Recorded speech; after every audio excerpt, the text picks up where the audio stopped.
சிலர் பார்த்தீங்கன்னா தான் வேலையை பார்க்குறதில்ல, நீதிமன்ற வேலையை இவங்க பார்க்குறது. இப்போ செந்தில் பாலாஜி அவர்களுக்கு ஜாமீன் கிடைத்து இப்போ தான் வெளியில் வந்திருக்கிறாரு. வெளியில் வந்தது அதில் ஒரு அரசியல் ஆட்டம் இருக்குது, அப்படி இருக்குது இப்படி இருக்குன்னு விமர்சனங்கள் போயிட்டுருக்கு.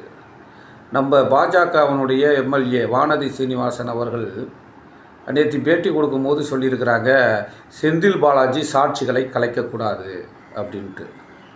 சாட்சிகளை கலைக்கக்கூடாதுன்னு சொல்கிறதுக்கு உங்களுக்கு என்ன அருகதை இருக்குதுன்னு நான் கேட்குறேன். அது கோர்ட்டு நீதிமன்றத்தினுடைய வேலை.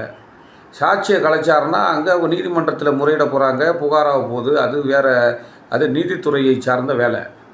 அதை விட்டுட்டு இவங்க என்னமோ ஹைகோர்ட்டு ஜட்ஜி. உங்கள் வேலையை பாருங்கள் மேடம்.